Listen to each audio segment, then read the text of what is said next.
why are you okay talking about it now, if you are okay talking about it? I'm like I said, I'm still really upset that that's even a thing, because right now I think we're talking about just generally how celebrity culture works and all of those, I even call it the C word, like I was allergic to using that word. Yes. I've grown up a little bit more now. But it's just, I guess I'm sharing my views holistically on that. And I think I found myself in a position where I've almost, had to have this overshare hangover because I've had to address something that I felt like was someone else's business to address at some point. And, the less that's said about that, the better. But we have a different burden as females, because when things are misconstrued in the public eye about our personal lives, it has devastating effects. Some of them we can count with rands and cents. Others we can't, like not being able to go and bury my nephew because there was a rumor is like a devastating effect that I'll never get that time back because of whatever stigma is thrown to women. We get different names for different things that happen to us. So, it doesn't affect the dudes as much. Let's create the backdrop of you're married, you have child number 1, child number 2, child number 3, and at some point that is not working out, right? When around was this happening? So, married 2013, and basically separated 20. In fact, saying 10 years is hard, because it was in that 10th year when things really started clearly not working out. So 11, 12, 13, 2013, And I think it's always hard when a partnership ends up not working out and there's children there. And obviously, I never said to people, hey guys, I'm getting married. And I never said, hey, I just had my child. I just lived my life in a private way. So I didn't feel, there was no reason for me to say anything about a separation or moving towards a divorce and building a different life. The reasons are so many, but they're complicated, and they also are personal, and I still feel that they're within my private life. But it's just it didn't work out. We both tried. I think I tried my best.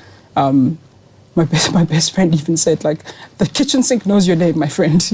Like, siyakhulula, and it's still something to mourn. And I think it hasn't been easy, but the main thing is that there's a whole co-parenting relationship that needs to be maintained.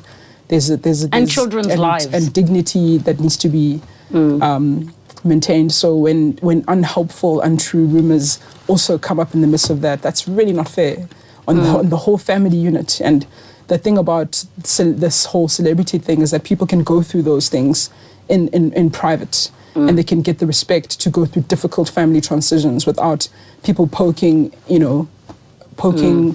into their personal space. And I don't understand why we aren't able to get the same respect, So maybe share with us, because in a country like ours, people know married and not married, or married and divorced.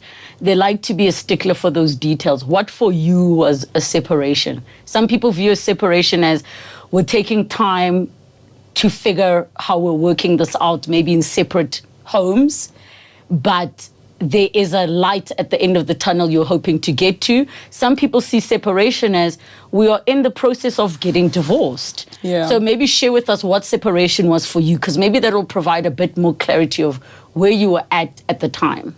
So I think moving from separation to divorce has been a tricky journey because of the kids and trying to figure out like co-parenting. But I think for me, when we had gone through therapy and we had decided that we really are counseling out of the relationship, it was when the decision that it's a separation towards a divorce was clear. I think even at the end of 2022, that was a reality. Beginning of 2022, sorry, that was like a reality that was set, that it's not going to be counseling, trying to make sure that the family unit is working the way that it was before. But, so both of you are of the understanding that, because also we know, our legal system takes time. People can be getting divorced for years. So you both understood, okay, we're working towards getting a divorce. That's what our separation is. And in between, trying to figure out this transitional period of how to work best for the kids and co-parent. Yeah, it was mostly logistical to make sure that the kids had time. But also, you know, I think it's just such a complicated, a delicate process. Like now, unfortunately for me, you know, it's still such a difficult process also because when this came up, this I don't feel comfortable raising it myself. But, Look, okay, I will help you through that because I know in general this is not something you like doing anyways. So at some point in your separation, you started a friendship with somebody whose name I will not mention at this point, but you started a friendship with somebody after meeting. This was now when 2022? I'm trying to think what year. Okay, so Choice Awards. Yes.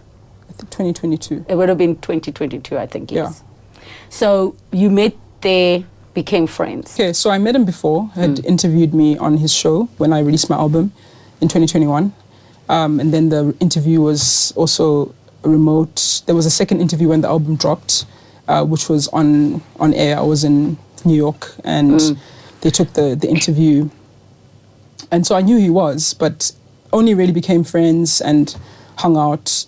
You know, understanding something else, which I can only look at from a different vantage point, I'd stopped chastising myself for the fact that this partnership that I really wanted to work, this marriage that I really wanted to work, because you make the choice. When you start realizing, oh, okay, maybe this wasn't my person, and maybe there's we're learning more about our natural compatibility and letting go of it when you've decided that you've given it your all and leaving all those reasons that you stay because you don't want to hurt the kids and all of those things. I think we had both reached a place where we were comfortable. So I think the openness to see someone only came after that guilt had appeased and that time had passed when I knew that I tried everything that I could, you know.